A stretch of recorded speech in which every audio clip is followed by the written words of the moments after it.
I need this today. Yes.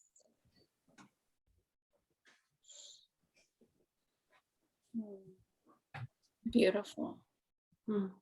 I think this is my book so far.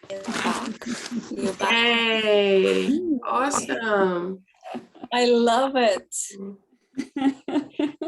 You know, it makes me think of something, Jenny, taking photos of each step or stage. So later you'll have the photos to remember. Take a photo of your box. Say, this is my first attempt to begin to begin fleshing out my work. Yeah, it's a story in Before, itself. Yes. And I'm gonna make a note, something to say, but not right now, about that. Lovely. I brought my lotus bell today. It's I use it in my yoga classes. So when I teach on Zoom, and it's light, it's subtle, but enough to invite us into the moment.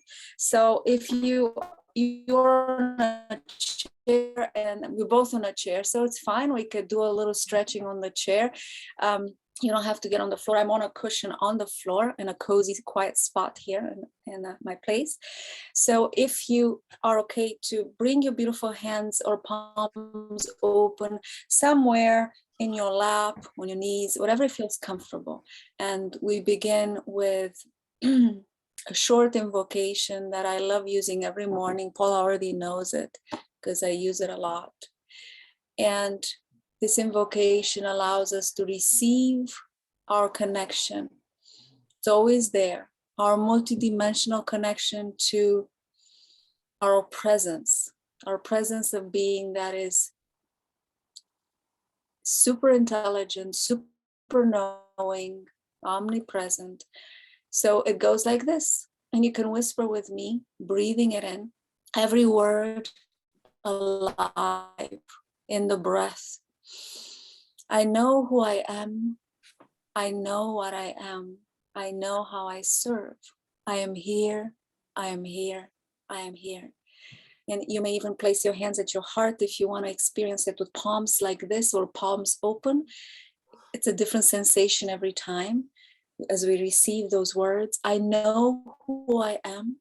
I know what I am. I know how I serve. I am here. I am here. I am here. Welcoming the presence of our higher being, the one who's writing all the stories, not just the story we want to put in a book, but all the stories of what role we play in this life here at this moment on this planet. And we're very grateful to acknowledge that presence in each and every one of us, that all-knowing wisdom arriving. Breathe it in. Notice your breath moving freely through your body. No rule about the breath, just allowing it to fill you up with a sense of inspiration, a sense of welcoming us, all of us today into the circle, those who could not be here, those of us right now, the three of us who are here physically and virtually on Zoom, all of those who are part of this incredible embodied writer community of the future. They're all with us in this moment, in the breath, in the infinite now. And as you breathe through your body, you may notice a little shift in your spine. So allow your spine to lengthen. It's almost like something just realigned, and your head feels that it's higher up in the sky. Your belly, your bottom, your perineum feels it's down into the earth, and your spine is so tall and filled with light. And you become the breathing space between the sky and the earth, the holding space of inspiration, the receptivity pull, the mystery, because some words we don't know, but they will come in this mystery today. They will be received and born, freshly born on our pages and our computers today. We welcome all the magic that is arriving in our embodied writing retreat on this day.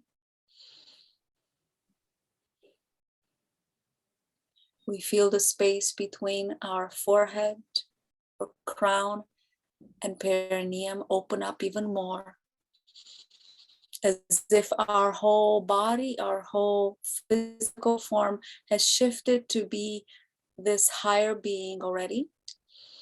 This higher being does need a body, so we're going to do some movements because the higher being sorted out, filter it. So take your beautiful hands and rub them together, activating those centers in your palms.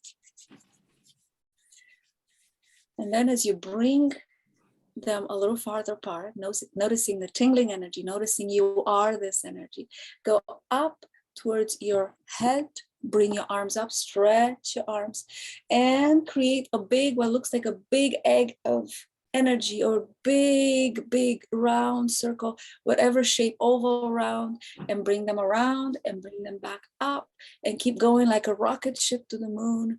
And you come back and bring that to the earth, and it goes down towards the floor or towards the chair, the edges of the chair, back. Hands connect again for front of perineum, and up they go. And we keep repeating this motion very gently to open up our hearts and our field, and arms stretching, back stretching, everything done with consciousness. So we feel it expanding. Where do we expand? From any part of the body that wants to expand, from the belly, from the heart, from the throat, from the crown, and into the fingertips, and back down, and create this big bubble of energy to energize your writing today. Do this a few more times.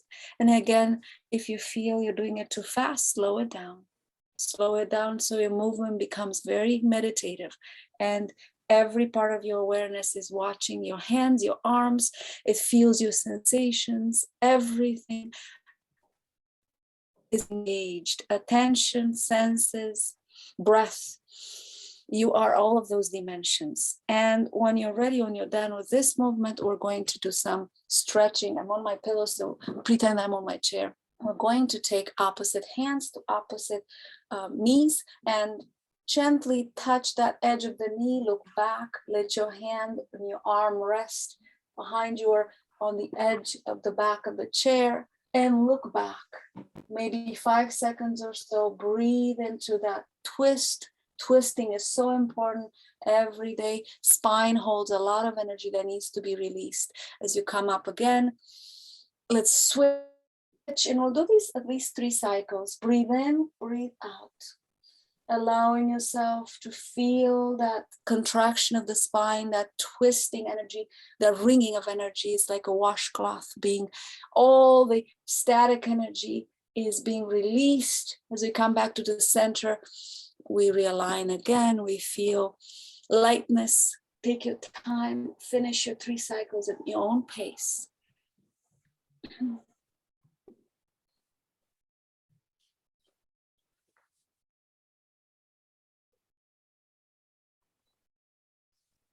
Now you are on your chair, so I'm going to pretend that I'm on a chair here, and when you're on your chair, we're going to do a little bit of a rag doll. So if you're on your chair, bending your knees gently, and just pretend that your whole back, your arms, your chin folds forward, everything goes limp for just a few moments.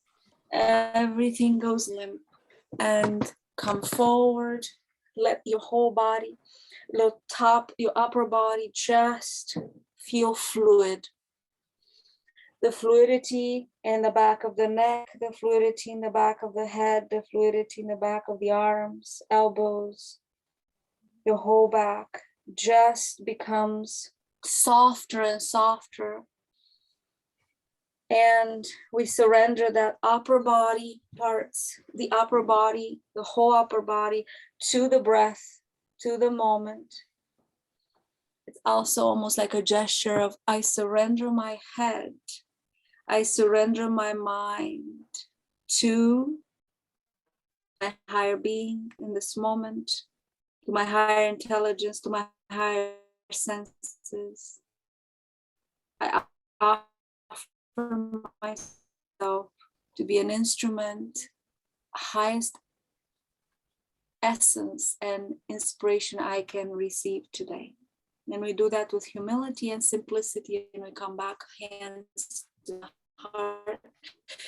Now pressing hands against each other until they almost feel like the wrists are locked. So you're pushing against each other in the center of the chest, feeling the elbows engaging. Maybe as you count to 20, you feel this contraction and this energy, bringing that heat into your palms, nourishing our wrists, preparing them for writing today. When you're done with counting to 20 here, just slowly release, and they're still together, but now there's no more pressure. And notice the space, the feeling space between the resistance and the letting go, the deep surrender and resistance. Notice that, how it feels in your wrists, a fuzzy, warm feeling, feeling in those wrists and arms. We'll do that 2 more times, so take your time. This is very good actually for your wrists also to heal them, but as an energetic practice to feel in your own body how it feels, the contraction of being versus the softness of surrendering. Feel that locking in, that contraction, the pressure, the resistance.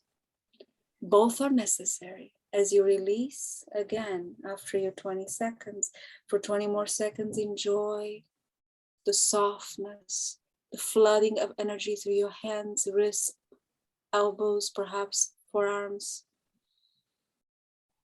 Enjoy that warmth in between your hands and how it feeds your heart. It warms your heart. And one more time when you're ready.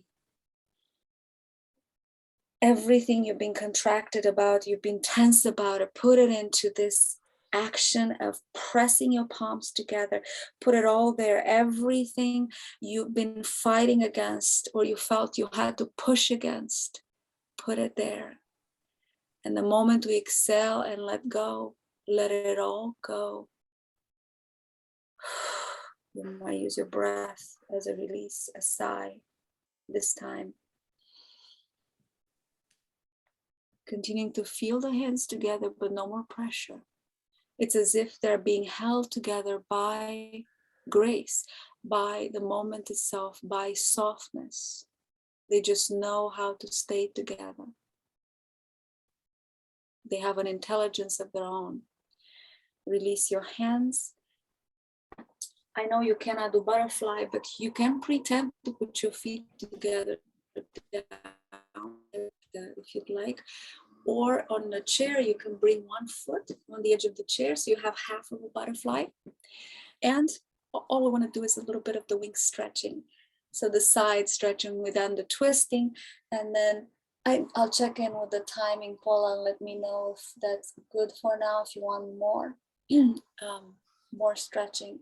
So just taking each butterfly wing, curve it around, stretch it. Imagine it's someone is gently pulling, an invisible friend is gently pulling on the edge of that wing, and it's going even farther around the head. It's getting longer and longer. It unfurls in such a beautiful way in your imagination.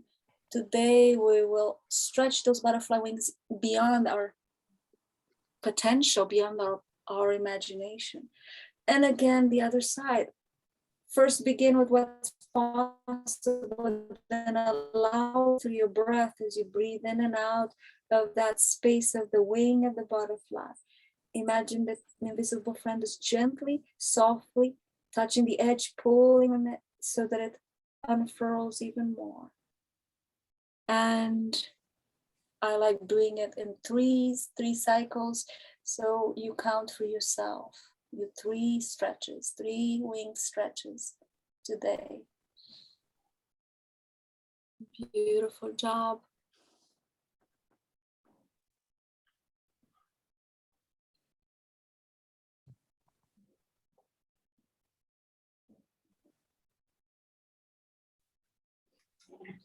Every breath connecting with the sensations in the body. And now we have one more wing. If you brought one wing up, bring the other one too. And instead of stretching the wings, we're going to simply place our hands onto the knees here. So if my wing is up, placing on the chair, let's pretend I'm going to place my hands on my knees and very gently circle around. Imagine I have this invisible hula hoop around my belly button, and I am circling whatever direction feels right. We'll switch later. And this hula hoop is glowing with light, and I feel the warmth of it.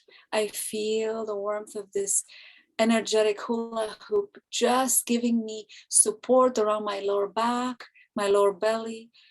This is the place, the chakra that takes care of worthiness and confidence, giving me confidence today. You can even put your hands there, your dominant hand on the belly button, and feel that this hula hoop of confidence is strengthening, getting us ready to believe even more in the power of what we receive word-wise today, inspiration-wise.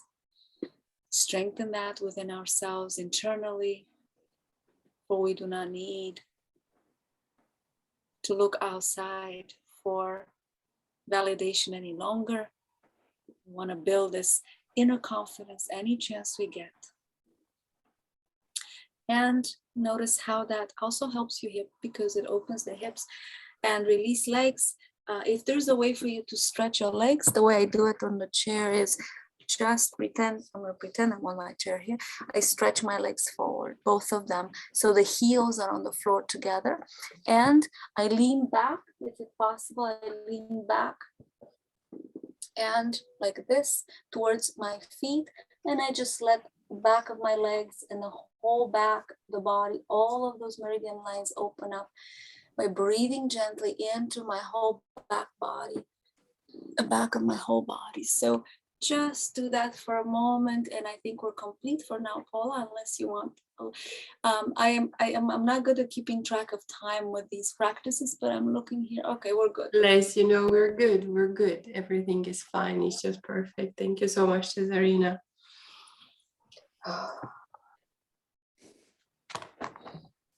Thank you for that beautiful practice. I actually really needed it, especially the part where we needed to let go of the tension. And I loved how you reminded us that contraction is also needed in life. You can't have things holding together without it, right? It's a part of life, as long as we don't always stay in contraction. I can relate to that. There's been a lot of changes lately for me in my personal work life, as well as health-wise. So I think we're all feeling the contraction lately, and it's energetically there. And absolutely, I needed to release that. So thank you so much for that. I had a conversation with someone recently, and this person that was mentioned is so rigid and inflexible. And I was telling her, I said, it's a shame that they are so rigid, because eventually they'll break. You need to be flexible and fluid, because if you're that rigid, just like a stick, you'll break if you don't bend. So true. True, Jen. Beautifully said, Jenny. It's so true. And that's, I make it a practice every day. So this might be good to mention. When we do feel it, like Paula said, I'm sometimes getting something from the kitchen. Let's say it's high in the cupboard and I have to reach. And I'm noticing, all of a sudden as I'm reaching, I'm noticing some part of me that is in the body that is tense. It's really a message for me. I could take it or not, or leave it. Oh, let's go, Cesarina. I invite myself on the couch, go do a little breathing or a little something.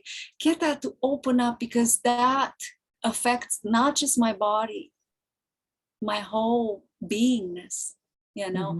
And sometimes I detect pain somewhere. I'm like, oh, what did I do wrong? It's not about what I did wrong. It's somehow I contracted somewhere and I didn't allow myself to breathe there and open up. So all I have to do is don't be upset at myself. Don't be hard on myself. Go do some breathing, loosen up, whatever I need to do. Push against a door, use the walls. You know, sometimes you use surfaces you have to stretch. The steps, the staircase, and be fun, be playful like a child. And the body is always speaking the truth. The body is a truth teller, right? And I have never said this before, but the body is a truth teller. There should be a poem. It should be. Oh my It'll tell you God. the truth. Truth. The truth of the body. Yeah. Beautiful. All right, beauties. If you're ready, we can get now settled into the writing space. And I like to open with a little calling in your inner writer guide meditation. And I like to put also a little bit of sound in the background. And what happens is you can say it out loud or repeat after me the words, and then give yourself as long as you need to start writing. If you're ready, go straight into it. If not, just stay with that a little bit longer. There will be background music. Jen and Cesarina, if you don't like the music, you can simply put the mute button on, so mute me and turn it down. Just let me know, just chat me, okay? All right, beauties, so let's see.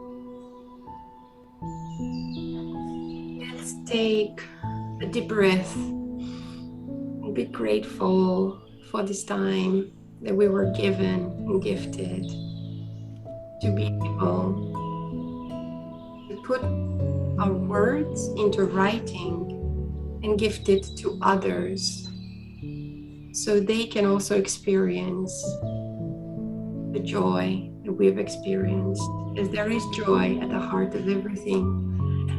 And let us together call our inner writer guide today. Dear one, here I am, ready to welcome and receive with gratitude that which you want to bring into the world through my pen. The pen is mightier than the sword, and the spoken word is mightier than the pen. I welcome your words in my heart, and with my pen I birth them on paper. And with my voice, I send them to people's hearts and minds so that the whole world receives your gift. You are welcome here with everything you want to bring forth. I call my energy back from all people, places, and situations. And I dedicate this time to you and you alone, the writer.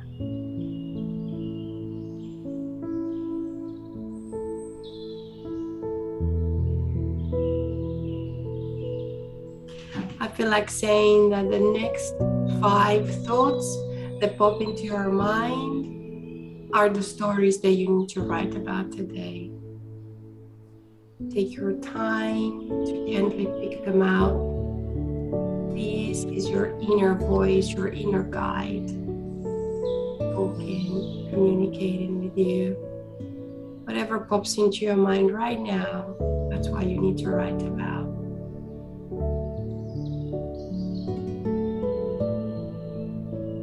Enjoy.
We come up to our first 10-minute break.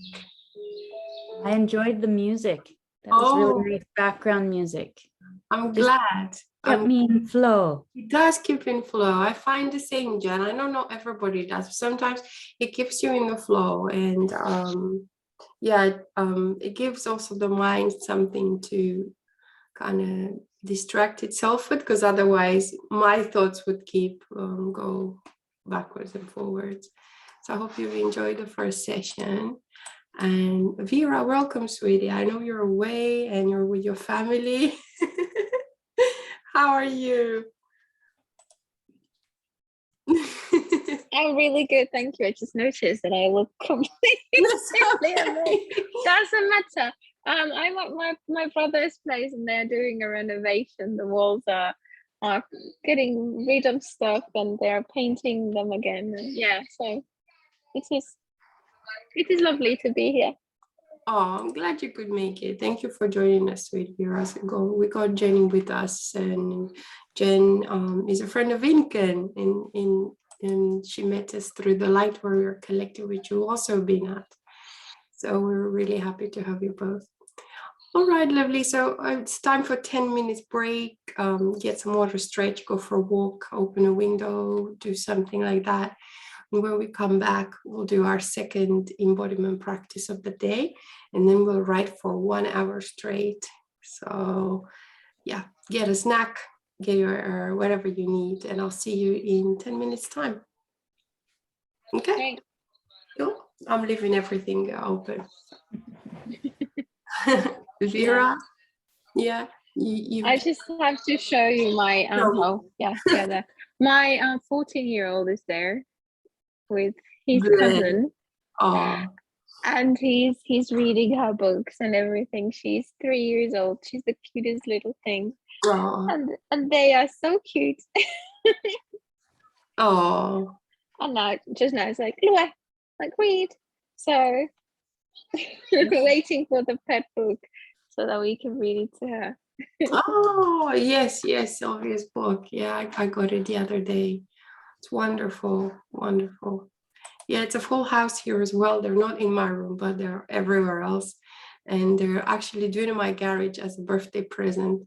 They're taking everything out, painting it, doing it up. And my sister Doina from Sweden came with her husband. And she said she promised last year that she will paint the garage. And it's so funny because there's seven of them, 7 family members. Each one of them has a different idea, and they want to do it differently. And it's hilarious. Obviously, it's like a madhouse in a sense, but it's funny. It's also quite funny and memorable. So that's what's happening here in the background. I can hear them. No, bring me that. No, you dropped that. Get me another brush. It's really quite funny and chaotic at the same time. It's sweet though. Family can be wonderful, but they can also negotiate. Absolutely sweet. Yeah. Oh, all right. Hi, Cesarina. How are you, darling? I'm good. I'm gonna walk in the garden and come back. yes, I was just gonna say that. Just I should take a break as well. I'll pop out for 5 minutes, and when we're back, let's see what comes out, sweetie. See what inspirations you get for the second embodiment practice. See you in a few minutes. Yeah, in 5-6 minutes.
bit of clearing, slowly coming back.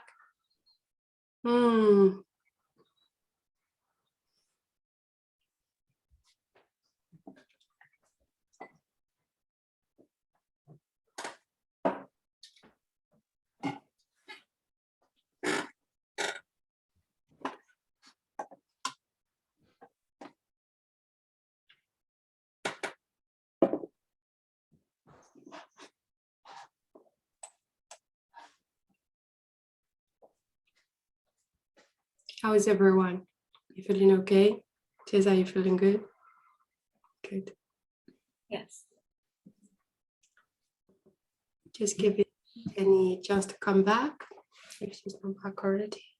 Yes, had to get my charger for my phone as well. Okay, that's all right. Because I'm going to take a picture of my desk, my work in progress. Hey, yes. Little ways to celebrate. That's right. That's right.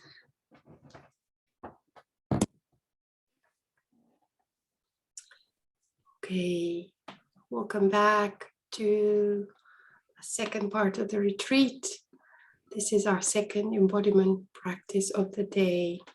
And I'm going to invite our beautiful Cesarina to lead that based on spontaneous inspiration, whatever comes.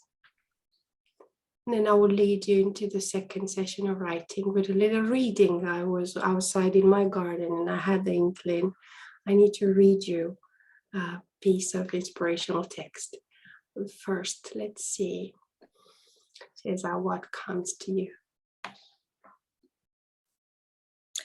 So I'll begin by first inviting us to, it has two parts, the embodiment part.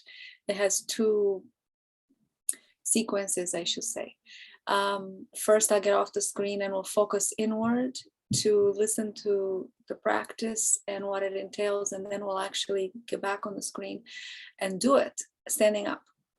And I decided it's best this way so that our senses and our visualization, everything is preparing the actual exercise or the physical exercise. All right, so I'll do that. We'll just slowly and gently bring attention to your body, because our practice is called seaweed, as we will do it here shortly. And I want to prepare it by sharing a few notes on how we're going to accomplish this, being a seaweed, and why. So finding, the purpose of it is finding more fluidity.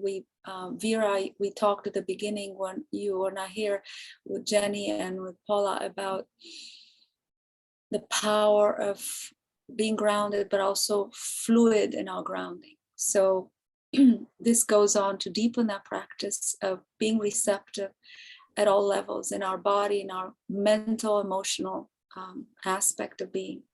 So seaweed, in Japanese, the name is wakami. It teaches us how to surrender, to yield ourselves in the moment to the energy that takes over, but still hold on to our strength so we don't lose our strength.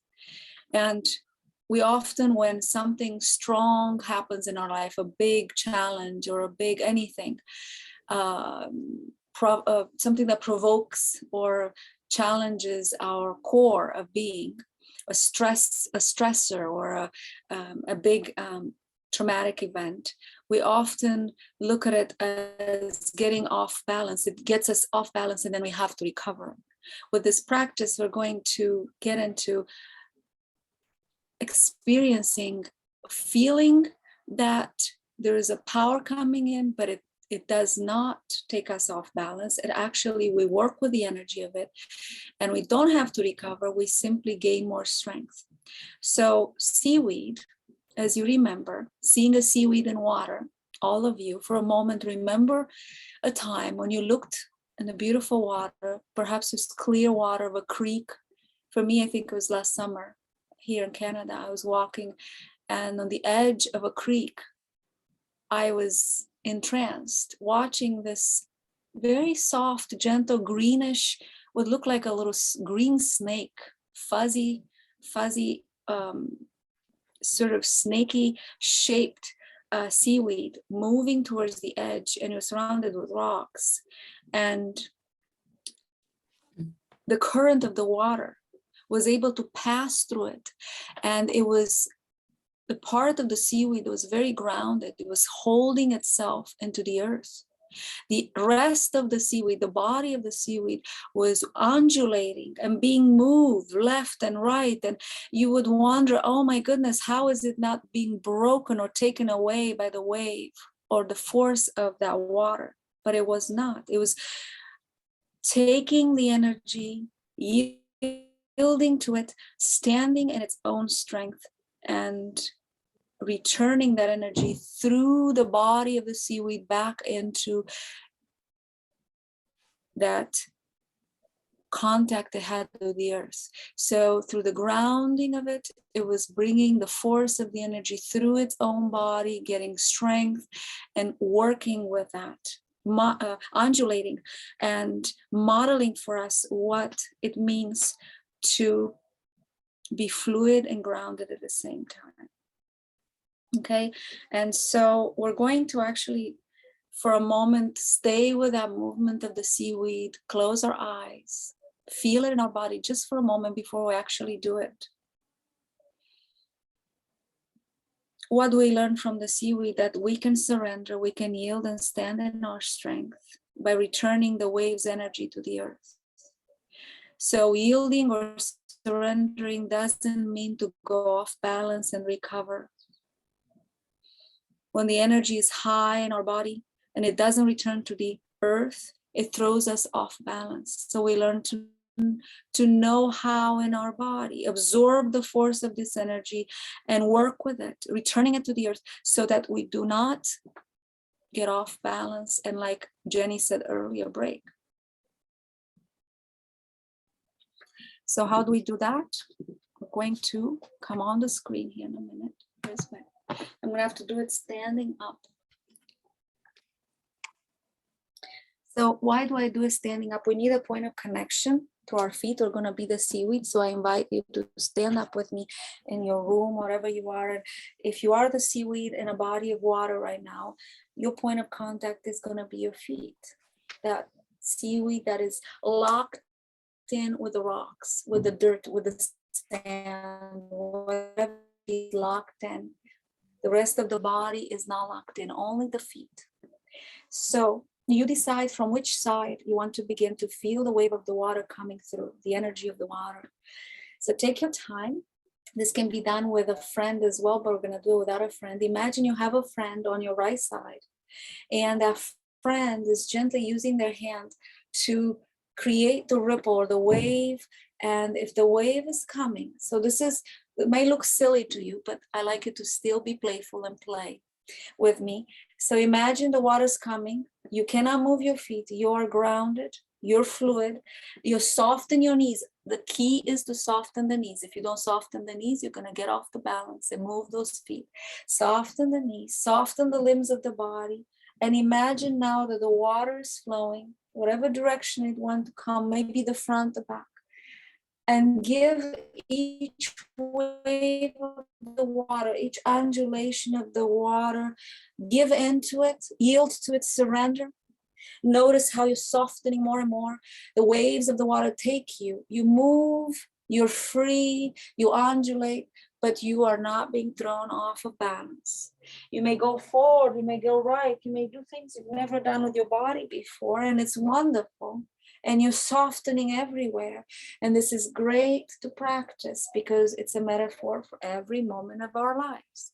When something comes to hit you from the left field, do not let go. Soften your knees and work with it, dance with it. Let the energy come through your whole being, your whole body parts. Be the seaweed in the water. Have some fun.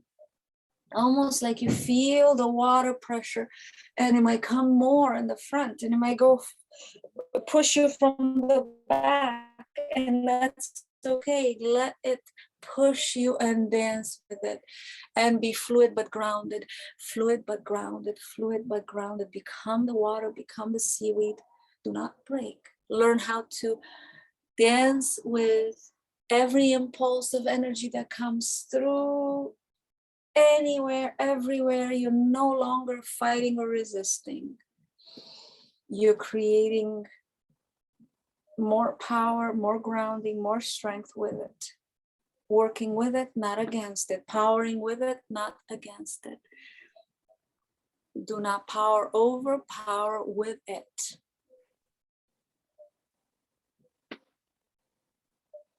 It might look like the body movements are so strange right now, but so it is the seaweed if you watch it. And I wish I had a video to show you, but please, today after this retreat, go to YouTube. There are some incredible videos of people filming seaweeds, and you may even write about that.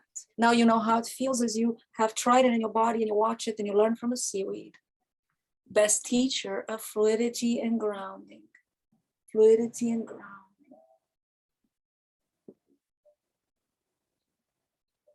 It almost feels like improvised dancing, dance movements. But there's a grace that perhaps we haven't felt yet till this moment, because every moment is new in the body. We can never control or imitate or duplicate that same graceful movement. So enjoy, enjoy, enjoy. You may have pain and aches that might go away just because you're softening enough to be the seaweed. So in this case, seaweed is more than a teacher, is also a healer. Teaching movements we have not explored again. Always remembering to not lock your knees, to always soften the knees. That's the key to this whole practice. Grounded in your feet, but soften the knees. More and more strength through the fluidity of this movement. And really, this is it. Too many words for me to explain it, but once you got it, you got it.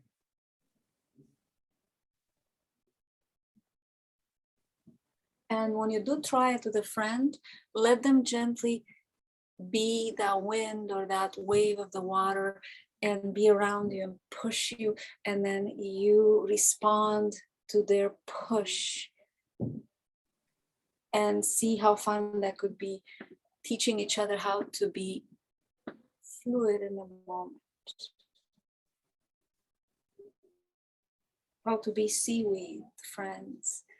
One is the seaweed, one is the wave of the water, the current of the water, being carried by the current, moved, shifted, but never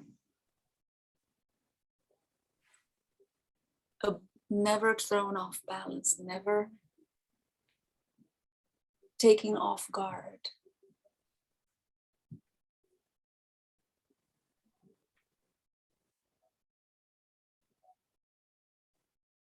And we can stop when you feel you're done. So again, if this is enough, it's just to get you started. You may do this every day, and you may find more of that sense of grounding yourself and being fluid at the same time, and taking those two and bringing them together as a wholeness instead of seeing them as separate. Well, if I'm fluid, then I can be grounded. If I'm grounded, I cannot be fluid. Yes, you can. Now you know. And how is everyone? As fluid as can be. For a minute, I thought I would like to go swimming right now. Yeah, for a second. There's nowhere to swim. Thank you, beautiful Tazarina, for that moment.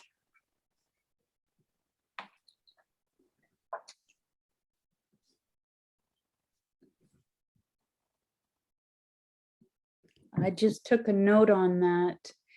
Be like seaweed, the best teacher of being fluid and grounded. Mm. And please go to YouTube and watch it. It's unbelievable. Some videos of the seaweed are so, watching them, again, you bring the energy in as well. So And it's funny you said wakame, because lately I'm obsessed with eating miso soup with wakame. I know, I don't know if it's a coincidence or not, but it's about the only thing that satisfies me lately. Eating it. beautiful. Vera, you just take miso today. Oh, wonderful. Yes, I love it. I love wakame. It's wonderful. Thank you for that, Sweetie. All right, beauties. Well, now that we had our body awareness checked in and we reminded ourselves what it means to be grounded but flexible, let's head into our second session of writing today. And I was guided to read you something that I read as well recently. It's written by a friend of mine who had her book published recently. By the way, tell me, can you see the beautiful forest and the water? Can you see that? Because I got a bit confused last time. I wasn't sure what I was sharing.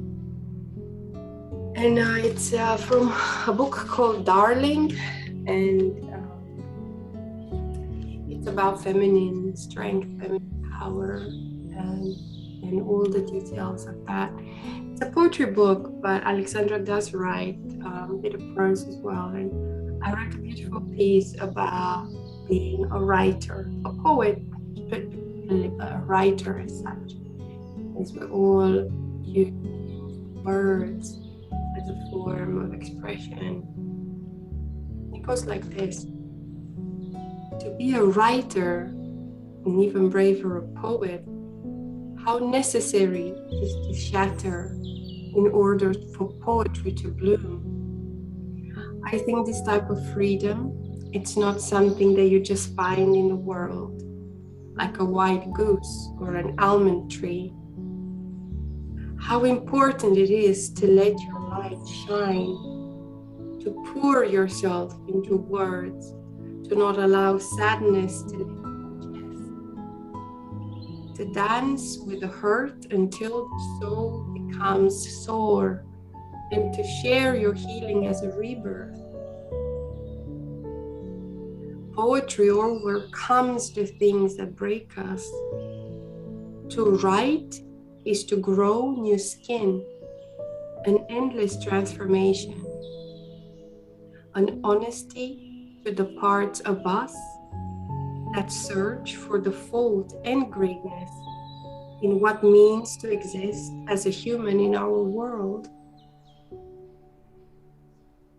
Poetry and writing is taking what life gives you and finding beauty in all of it.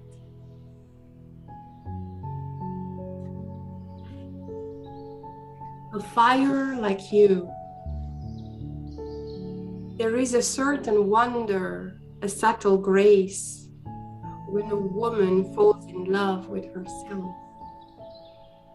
When she takes back her power, when she does not let fear tell her story anymore. Here is a goddess entering earth. Here is the woman stepping into wholeness. And whatever was kept in her in silence, see it now dancing into joy.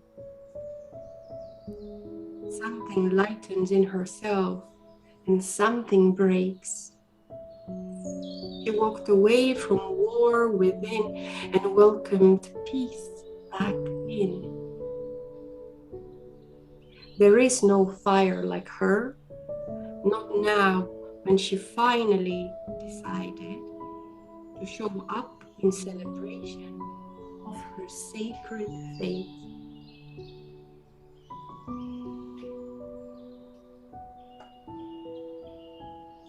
And taking that energy of a sacred faith, of a sacred fire, of being a woman. So women in this body shape right now, in this time space, taking that intention and even that idea of falling in love with ourselves, with what we are at the core, how we show up in the world,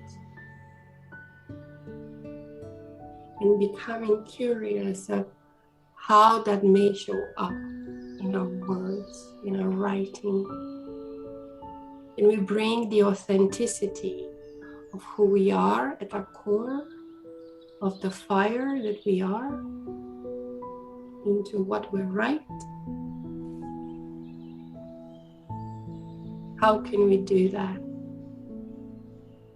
What does it take?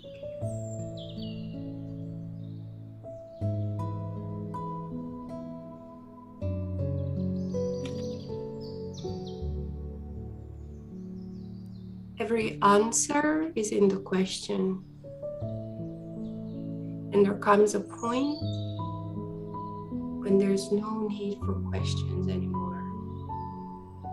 Because the answer already resides in you as you are. I wish for you for the next hour that you uncover the answer. No questions asked.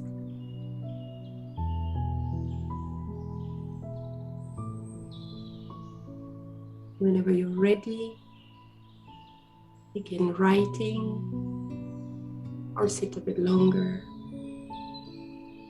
to receive that which you need today.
Thank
And it's now time for a 15-minute break. Amazing work, everybody. You've been writing for a whole hour. I hope that feels good. and we'll be taking 15 minutes break, and we will come back. We'll have closing meditation and 15-minute session to write down insights and write takeaways for your next writing session. And then you can share whatever you'd like to share, if you do, if you feel up for it. Okay.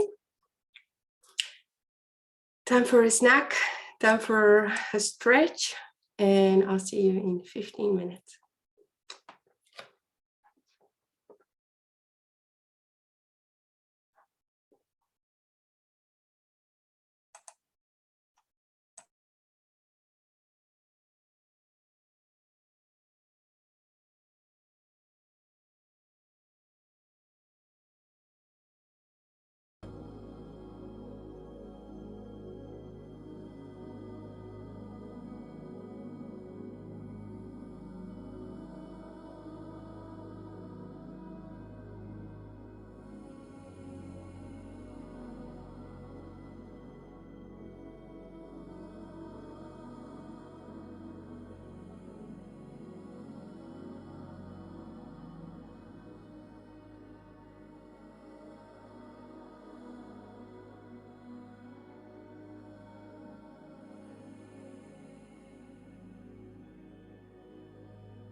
I was saying we'll give another minute for Cesarina to join us.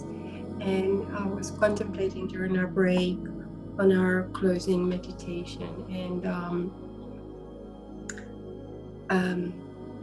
but if you're aware, or if you're in touch with the movements of the moon, I particularly follow that as the moon being a divine feminine energy in the world. And I'm born in the summer. I'm the sign of Cancer, and what is happening is now that the new moon is in Cancer, is in its home sign from the 30th of June for the last 2 days. And that means something. It means something special. Not just that the new moon, the new energy begins to reset itself in the home of emotions and feelings, which the sign of Cancer represents, but it's also forming a conjunctions, meaning it's side by side or opposite with the black moon or Lilith. Lilith represents the first woman ever, or Eve, or also the shadow aspect of the feminine energy. So in a sense, we're being told this is the time that you're going to face your shadows no matter what, and there is no turning back, right? This is the time and place for us to really allow ourselves to feel what we feel and to deal with everything we've perhaps postponed. It's a very intense time energetically, but it's also an extremely rewarding time because it allows us to truly engage with the life that we've been given and to really allow ourselves to genuinely feel, but using the feeling as a gateway to power, to really transform, to really create. Lilith is the original woman, but also the shadow aspect, right? The one who rebels and the one who wants to break the rules, right? And everything that stands for a world order. What does that mean for us, right? What does that mean for our way of living, for the way we live our life? If we feel spiritually parched or not quite together, this is the time to quench our thirst. This is the time to bring it all together. And it's also a time to be fiercely honest about what really fills our cup. What are we really passionate about? What do we really care about? And then using that fierceness of Lilith or Eve, right? She said, "Oh, I'm coming out of Garden of Eden. I don't care about all this." What is it in your life that you're willing to stand for? Fiercely yet compassionately, right?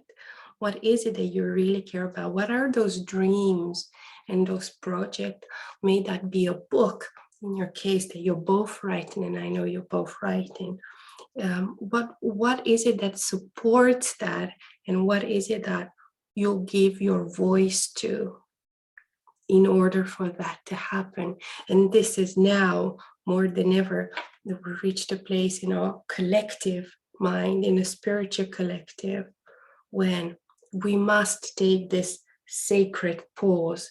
It's a sacred pause, the new moon in Cancer, the sacred stop and turning inwards with radical care. Radical care means the kind of care you've never given yourself before. And this radical care extends to your shadow aspect as well, to the Lilith aspect. That's what it means. It's a coming together. The radical care that I give myself, it's so deep. It extends to all the shadow aspects of me, all the aspects I've been ignoring, all the aspects I haven't been willing to look at.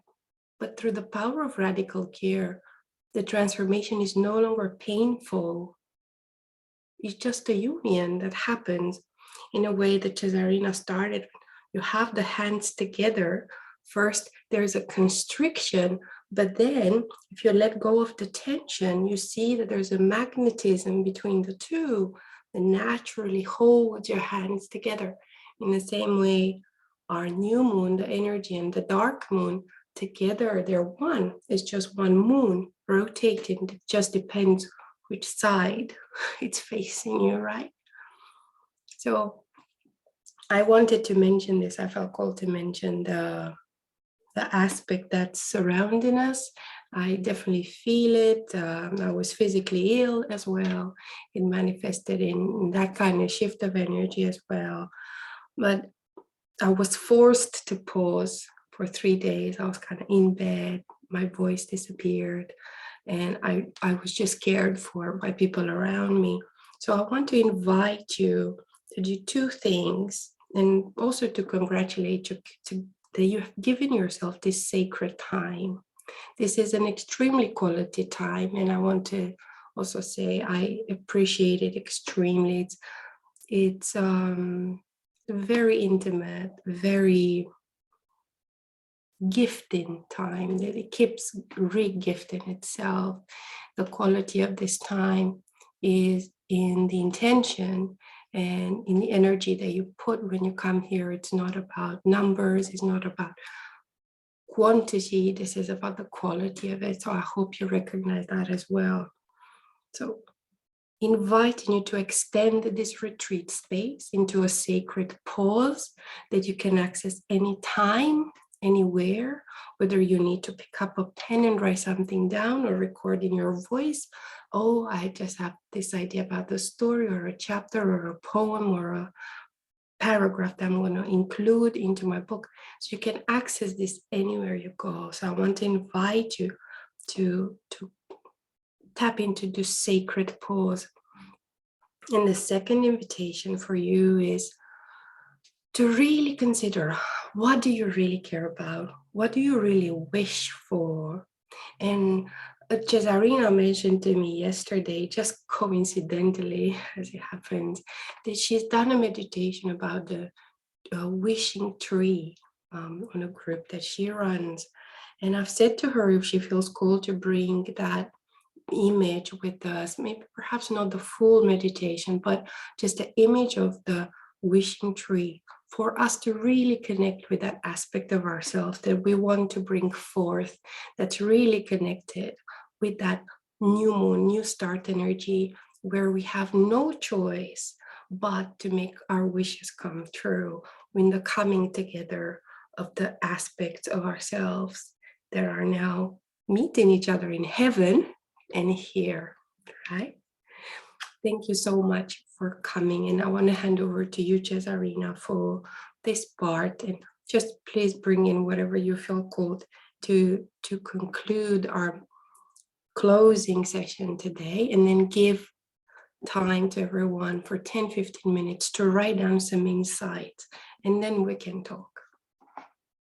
Wonderful. Thank you, Paula. So it's simple. It doesn't take a long time. We'll just do it right now. Again, if you feel free during this meditation or visualization to close the screen and just go inward, like I usually do, I just close my eyes and I will use the bell and we'll begin. So just get comfortable. If you're sitting down or lying down, if you'd like, whatever, for just a few moments, a few minutes. The bell, we use the bell to invite us again into a state of union with the breath, union with the sensations of the body, union with what is in this moment, what is emerging. And as we do so, we invite that stillness to be felt, not just in the mind and in the heart, but deep down in the legs, in the belly, in the toes, every part of the body becoming still and aware, alert, aware, and alive, and the stillness and the softness of the breath coming in, breathing in life itself, breathing out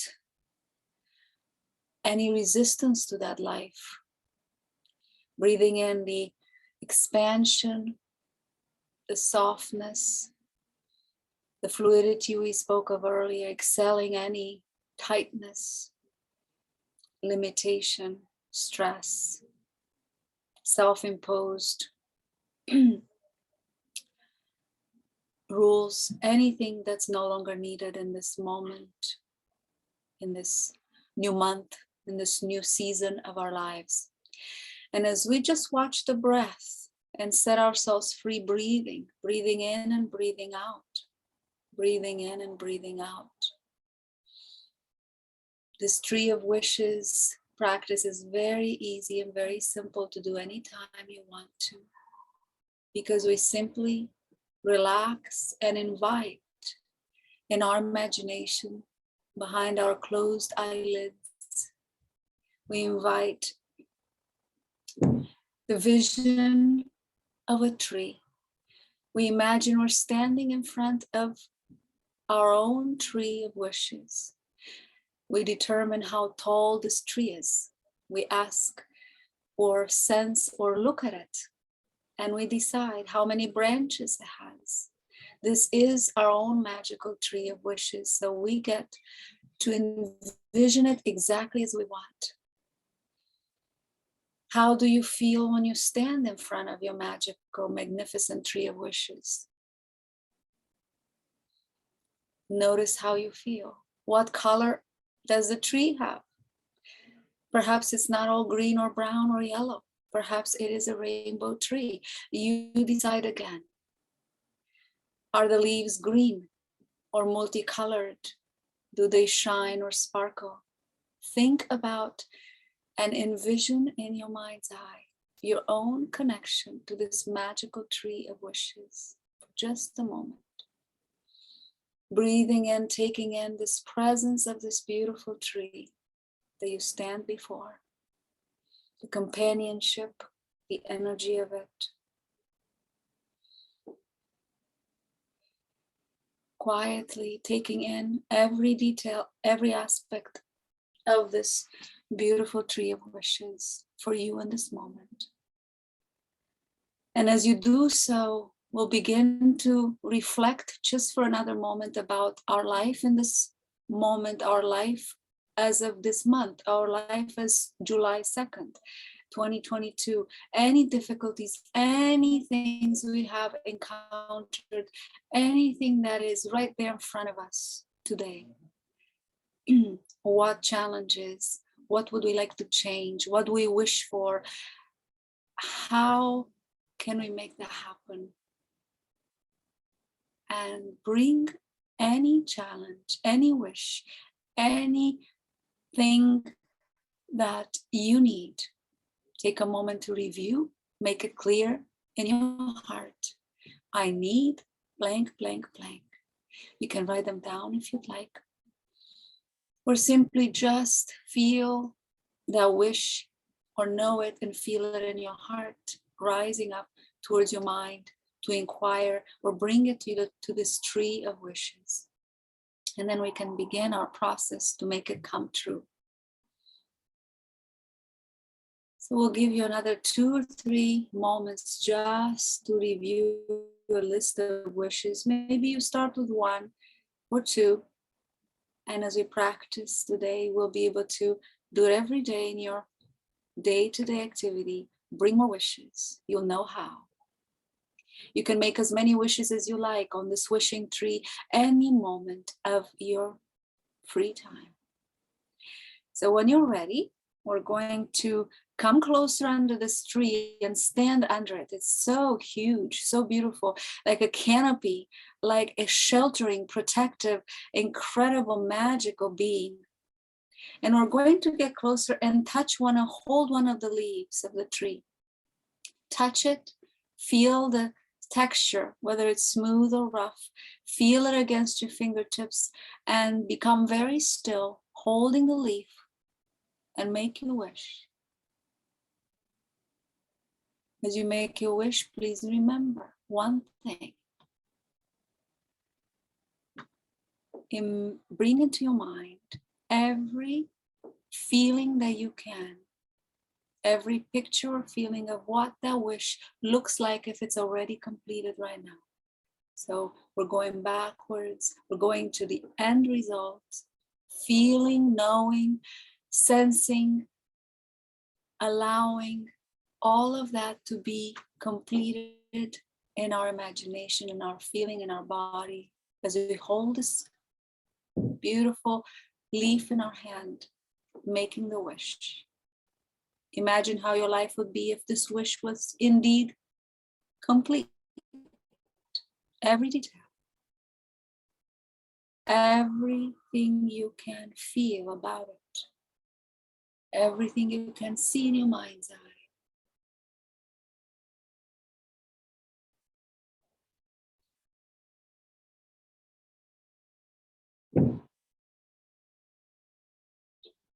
Allow it to feel complete already as you hold this leaf and make your wish. Imagine what thoughts you'd have, what feelings you have.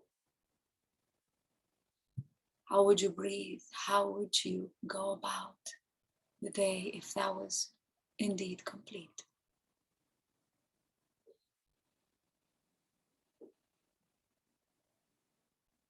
Breathing in, breathing out slowly.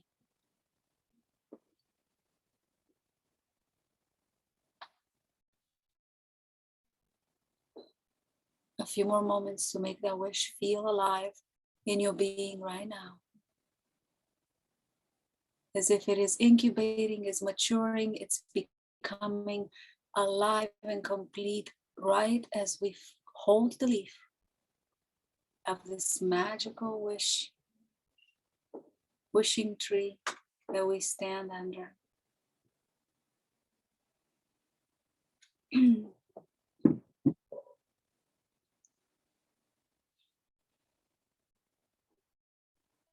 With your breath, feel the beautiful energy of that wish being complete.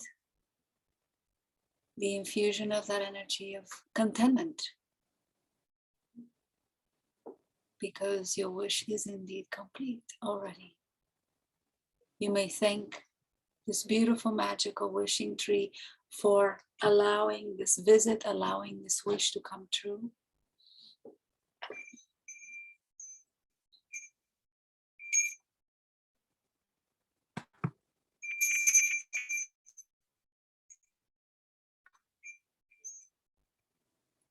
And this serves the purpose of introducing you to the practice that you may use it every day with other wishes. And then we can return to the writing now. Continuing, unless you want to share anything, Paula or anyone wants to share how they felt, if this indeed was very helpful or not, to go into that wish fulfilling. I was going to invite, Jenny, please go ahead. Of the two, the first session writing and the second session writing, the 45 minutes and the hour, I felt more in flow, more focused with my mind to the chapter that I had chosen to work on than the second session. Mind you, it could be because the second session being longer, I devoted that hour to go through emails I had printed from years ago that I'm researching bits of timeline or bits of information. So it was good, but searching for those nuggets sometimes is like mining for gems. Mm-hmm. True. Absolutely, Jenny. I'd like to say to that especially for your that research and that finding process, it's very, very important. And it's part of the creative process as much as anything else. And sometimes we have these ideas about creativity that it has to be in a certain kind of way or look or feel in a certain kind of way. But creativity has really no boundaries. And sometimes that means going through emails in the same way that for me, it meant I had to go through a lot of technical files and look at the quality of the file. How many megabytes did it have? Is that going to fit on the space drive that I have to send to this person? It doesn't. I need to compress it. I need to zip it. I need to do. So I was going through similar activity and I was feeling I'm in the fire of it. I was in the fire of it. And the creativity process involved me to do some pretty technical stuff to be able to get this product out. So thank you for bringing that to our attention. And I like that, because what you did is a facet, just like that gem, we're both mining for those gems. It's one of those facets that is part of it. Absolutely, that's exactly right. And I'm so glad you had the opportunity to experience both the flowy part, the feminine part, and the masculine part of our creation process. Because yes, creativity, the energy gets born into the feminine, but we need the masculine structure for it to exist in the world. In the same way, we need the mother and the father. A book needs a cover, it needs pages, you know, it needs a barcode to go on Amazon, it needs all these things. And us being women and the predominantly feminine, I sense your energy is predominantly feminine, even though you do a masculine job, you're very feminine. That masculine has to make his way in, and it has to be allowed and integrated as a part of the creativity. That's the tricky bit with creation, right? You need the two together, isn't it? So anyway, thank you for that, letting us know that, Jen. Thank you. Usually I was going to invite, if you want to take 10 minutes to write down your insights, but what we can do, actually, let's talk now because we're talking, and we will leave you with that, with a little piece of paper, and for you to write down your insights on the back of the visualization we just did and everything you did today. And let that be like a little homework, if you like, on the way out of the retreat, for you to write your insights down and any takeaways, and feel free to share them to us on email or chat into us later on. But no, yeah, if there's anything else that feels like needs to be shared, any suggestions, please? Yes. This goes back to the very, very beginning of today, right after your introduction, right after, if I pronounce your name right, Cesarina, right after her introduction. And then we had the seaweed. And then you read a poem. And I would love to have some more insight on that poem, because the part that really resonated with me, to write is to grow new skin. And then it carried on. Absolutely.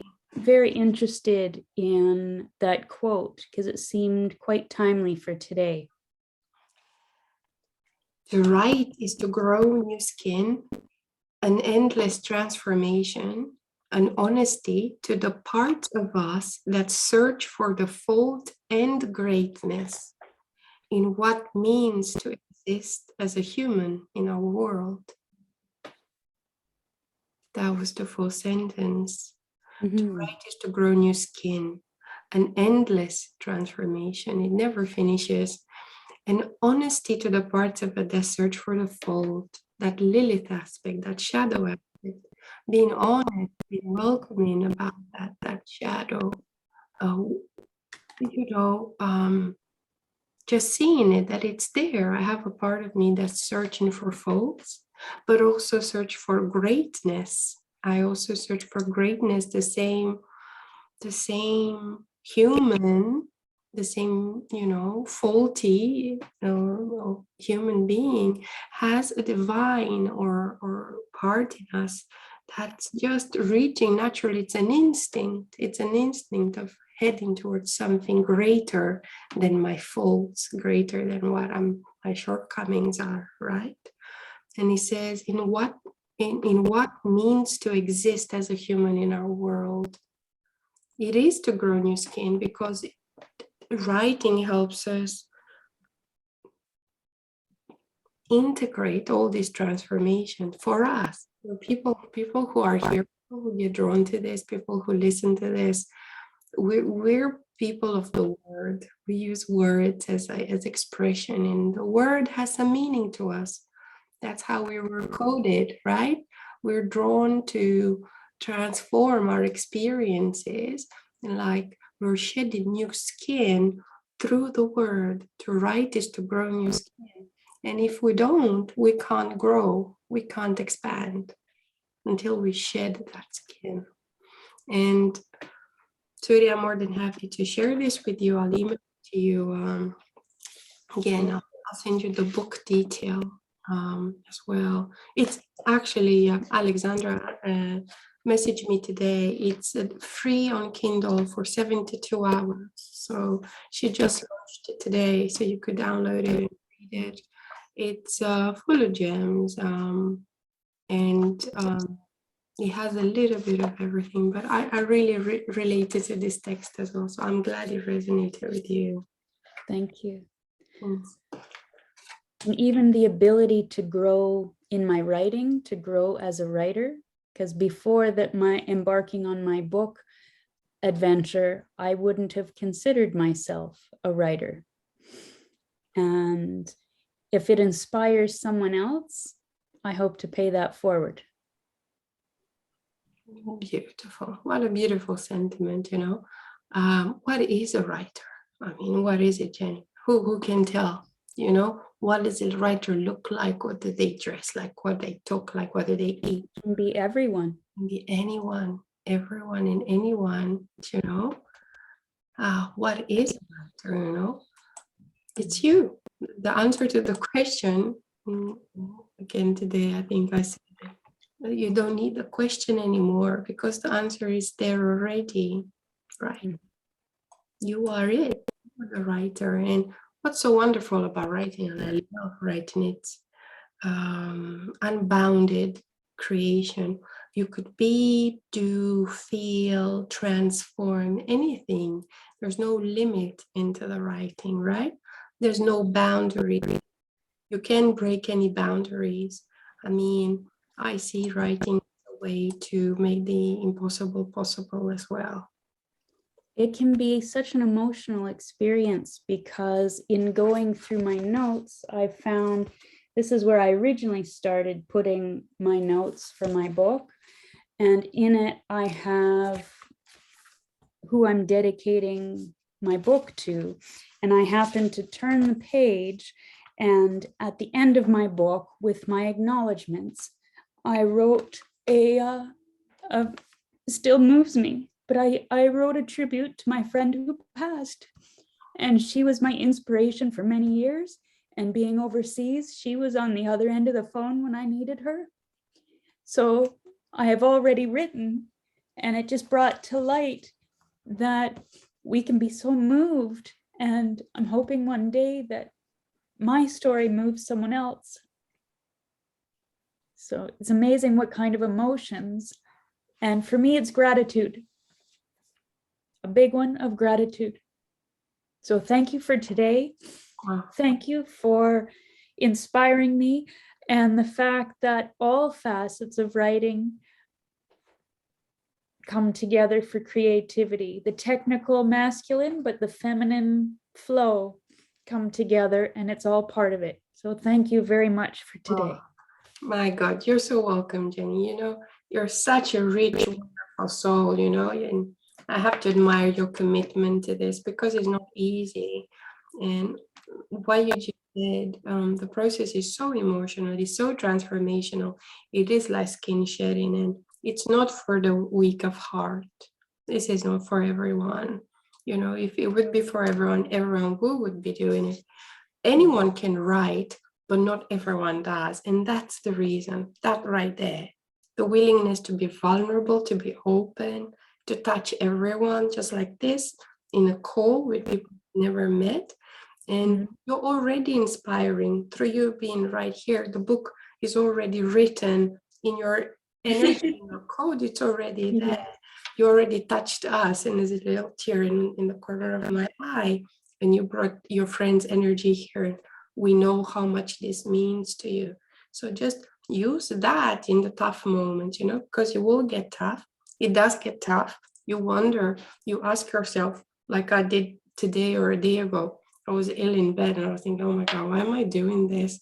I should be sleeping. Why am I doing retreat emails? And what am I doing, you know? And then I reminded myself is because that's what I needed and I couldn't get it when I needed it. And if I can do this for others, then I'll be able to share that gift that was given to me with great difficulty. The ability to put a book together and put it out there for the people in the world, you know, that is no small thing. That's a huge thing. That's a huge thing that you do just energetically, the book to be born in the world. It's incredible. And I want to share one last thing, and I'd like to hear from Vera as well in Cesarina. someone said to me recently about the book, and someone, not a friend, but an acquaintance, someone I know, and I were like each other reciprocally, and we admire. And they said to me, Paula, I didn't get your book, but you know why I didn't get it? And she said, your book is such a powerful energy that it's too much for me. I don't think I can handle it. Your book is really powerful, but I can't read it. They said that to me.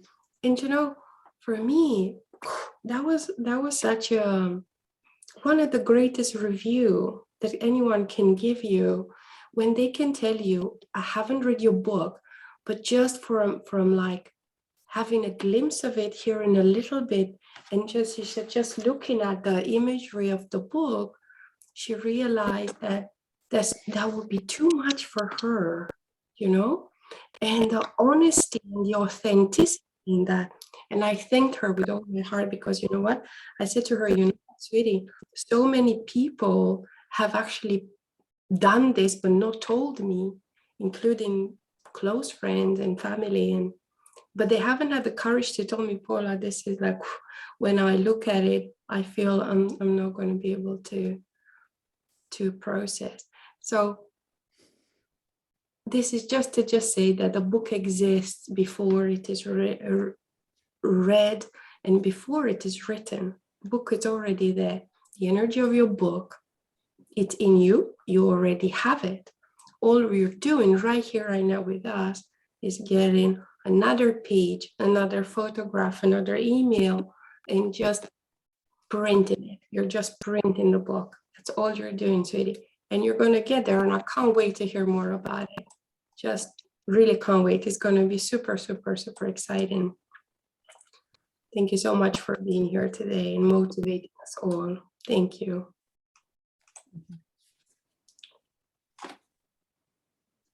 Vera, how are you doing, honey bun? I've been so super busy. I haven't really sat down or meditated or done anything. I was just going to the amusement park and doing that, and I was playing a very sort of intense board game with my brother and my sons. And in the middle of the game, I felt like, okay, I'll just wait for my turn and just meditate for a tiny bit. I just felt like meditating. Then I had to exit the game, and then I sat down in the couch. I was like, yeah, I really feel like meditating. And I started to meditate. Then oh wait, that's the writer's thing. So I was there with you, even though I wasn't there with you. I felt it. You got the call. You got a call. I got the call, and I was like, oh wow, it's so late, but who cares? I'm gonna join anyways, and I'm really glad I did. So yeah, and the weird insight when we were imagining the wishing tree, and I was like, okay, what should I wish for? And I was pretty surprised at my own wish. But I like it anyways. And it's interesting how at times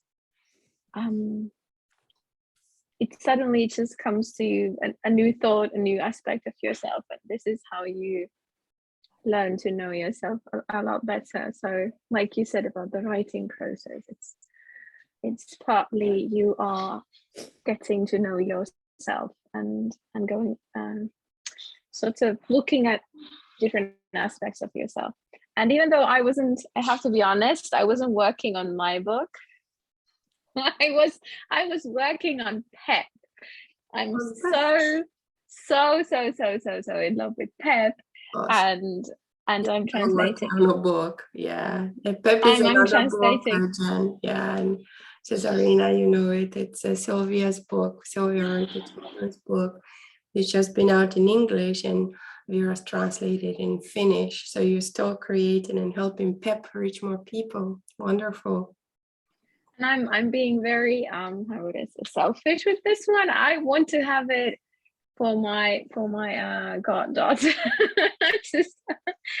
I'm very, very selfish for wanting to translate it, because I was reading it for my son, and I was reading in English and translating, and then I was like, oh, I should have it You should have it ready. Yeah. It's easier for you. Yeah, really selfish. Wonderful. Yeah, but thank you. I really enjoyed, and the seaweed part was, oh wow. It was so, before you even said it, I started to feel like being a seaweed, and it's such a powerful image. It is. So thank you. Excellent. Thank you for coming, Vera. Thank you for, you heard the call through the waves and you joined it. I'll be sending the little link with the seaweed with those seahorses. I'll send you that in the follow-up email for you to have it and remind you a little bit of that energy after this. Because Arena, my love. I just wanted to say what a beautiful, nourishing time. I want to also confirm for Jenny, what was your friend's name? Your friend who passed. Her name was her Pat, name? Patricia Howard. Patricia And Pat. this is, So I can read what I yes. wrote if you'd like. Oh, that'll be wonderful. Sure. In loving memory of my dear friend, who was always there for me over many time zones and many great distances over the years. Just talking with you was like time and space didn't exist. Your example of strength and courage and love in adversity was the silent wind beneath my wings. It continues to carry me forward. I am ever grateful for you, my friend. I miss you, Pat. No. Well, if it helps at all, my gentle reminder for you is that Pat is, when you're writing this book, Pat is there. And if it helps you to feel her or remember those times, but feel her instead of her physical body, feel her energy body, you know, her light, dancing around you and celebrating and helping and even whispering words that you're going to write in the book. And take that as a, not just a healing tool, but as a reality that is possible, that we can work with those who are no longer in, they are our angels, they still continue to work. And then all it takes is one thought away, one, you don't even have to say, please come help me. I'm ready, I'm sitting in front of the computer, I'm typing and she's there, okay? And the fact that you'll be dedicating that book and what you just read to us, it's so, you almost can feel her, what's the word? I can't even say joy, is beyond joy. She's just beyond thrilled that you're allowing her to ride with you and you're dedicated, you know, her and you're like sisters from energetic sisters or soul sisters from beyond other lives, right? So just if that helps in any way to strengthen you, please do that as a practice. Maybe bring that in your meditation. You might be very surprised how well and how powerful that process would be, that you see her right there working with you. Yes, I will do so. Continue as long as you need her to, because that's what they do. And that's what I've learned personally. We have to stop thinking that the transition from form to formlessness separates us. Is no longer a separate thing, right? And we can include everyone, not just your friend. If your grandmother that loved you wanted you to have this book, with anyone, you can have them all around, hang out with you. In a writing circle, anytime you ask them, just, you know, you bring them in and write with them, okay? And that's going to make it even more cohesive and more powerful when you allow that. It has to be done with our intention, right? If we don't ask, it's simply, if we don't ask, we're not given, right? So ask and it's given. And your tears are lovely and so powerful, and thank you for just the fragrance of your heart and your presence and the sweetness, and just like Vera's sweetness. And I feel so nourished and so blessed to have been here. And now I want to extend my wishes for Paula to feel better and better every moment. We love you so much. We thank you for being able to hold space even during these trying times physically. And I hope that this was nourishing to you, even if you had to, you know, to put forth all this energy today. Oh, So no. Oh, my goodness. No, thank you so much, Cesarina. You held space with me so strongly, and I felt the support. So I really felt like I haven't done really any work today. It was natural for me to be with you. And I feel really, really uplifted, actually, to tell you the truth. I don't feel tired at all. It was wonderful to be together again. Thank you for everything you brought to this space. And I want to, just as I said this, my son started playing piano. I want to invite you to continue playing some music for the next 10 minutes. And I want to leave you with that essence of writing, and just write your insights, write anything that comes to you, and share it with us if you feel like it. Send it on the email. Do stay in touch. And Jenny, there is a weekly writing group which you're welcome to join if you want to continue working on your book. We meet every Monday at 7 p.m. UK time, which is probably 2 p.m. Eastern, I think.